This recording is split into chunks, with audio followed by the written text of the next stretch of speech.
London has officially announced the final pieces to their starting lineup, meaning that Jurd and Rated now join alongside Dylan, Scraps, and Wuskin. Now, this was a team that was somewhat rumored. It had been kind of speculated that Jurd could be on the move to London, right, previously on the Splice, aka Toronto roster.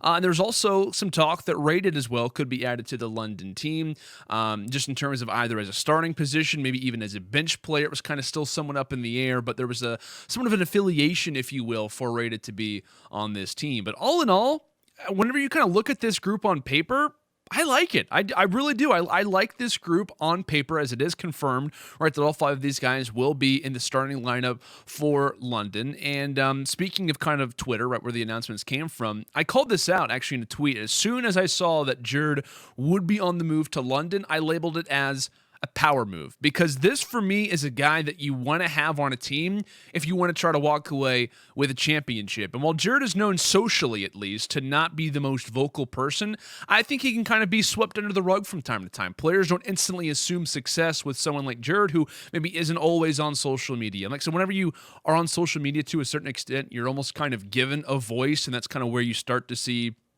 players kind of grow their fan base, and that's not always, Jurd's kind of, type of role. So sometimes whenever players are kind of in the concept, or even community members are in the process of wanting to make an ideal team or kind of put on a target list, if you will, for certain rosters, sometimes Jurd doesn't always come to mind.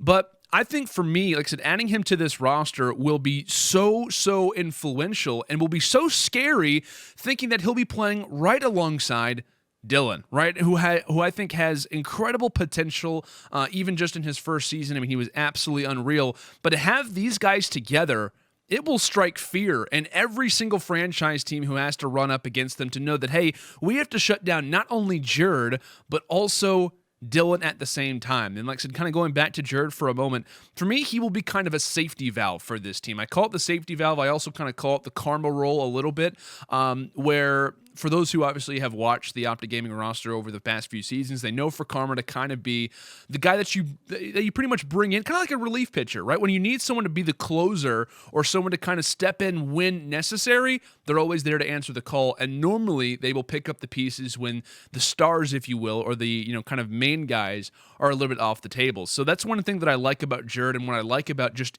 in general championship contender teams, is that they have guys who are ready to step up when necessary and will give you exactly what you want.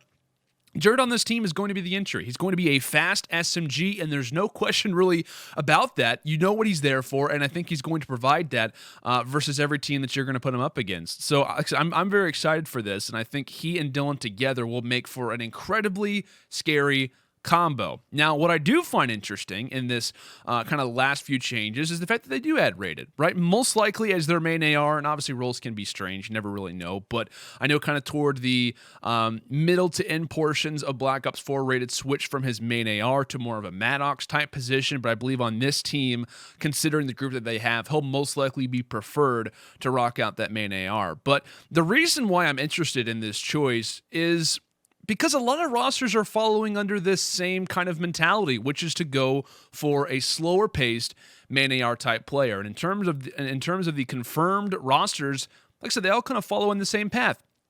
Minnesota with Assault, right? A shaky Black Ops 4, but just in general, came from being the World War II champs MVP. New York with Accuracy, right? Not the greatest Black Ops 4. Had a few solid placements at the beginning of the title under Splice, like I said, in Black Ops 4. Later kind of carried on throughout the year, joined EG, etc. But, for the most part, in World War II, was considered probably a top 5 main AR, won multiple championships under that TK roster back, like I said, in World War II. And then now, with London and Rated, a very shaky Black Ops 4. It was kind of going from multiple roster to multiple roster, and with the denial and the Red Reserve situation, I mean, obviously it led up to a lot. But let's go and take a look really quickly, just because in reference to Rated specifically, let's kind of journey back to a few of his statistics from World War II, and I'm just labeling out a few of these, and these are just the only ones that I have access to. So if people were out there and we're going to say, oh my gosh, you're talking only about KD, it's the only thing that I have.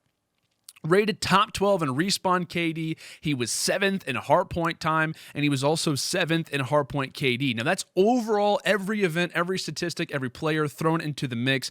That is where he relied upon a majority of the time. And there's a few other statistics where he was kind of in the top 20, top 15 range. Those are just the ones that kind of, stuck out to me, as he was a guaranteed, and based off of those positions, you'll notice that was a very heavy main AR type stat line, where it's higher KDs, it's a lot of objective time, it's kind of more of a slower pace type position, which isn't to be unexpected, right? We talked about World War II, and I'm sure a lot of people are already out there talking about statistics and how in World War II ARs were absolutely over preferred compared to SMGs, and I totally get that. But in general, his comparison to other top AR players, he was there. So I think for London, the scary part about them is that they have a lot of pieces who can absolutely deal a lot of damage. And like I said, Dylan, after just 1 year, made a huge splash in his first ever pro season.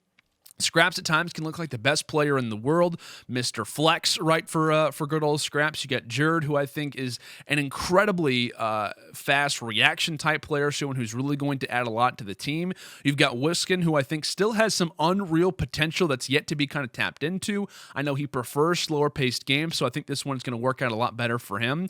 And then you have Rated, right, who, if he's back to his World War II form, he could be unbelievable. He really could. He could be looked upon as a top 5, top 6, top 7 AR in the entire game, and I think that's going to be nice because you have a roster full of options. But for me, big things I'm looking at, like I said, if you are a London fan or just curious about this roster, these are things that currently I'm looking at, because it's hard to obviously try to tell and say, oh, in Modern Warfare, this is how this exact thing is going to work out. This is how this role is going to kind of carry on forward. You're not really going to know all that much. But things that I'm looking at right now as a person are Rated's overall level of play. I'm looking at Dylan to see how much of that fast-paced, unreal skill will translate to what seems to be more of a slower-paced title in Modern Warfare. And just in general, I think the pace of the game will really kind of decide how well the London team plays, as I'm really curious to see how Dylan and Jurd can kind of translate to that, because like I said, the faster the pace, I think the better this team is. Black Ops 4, a fast game, Jurd saw a lot of success.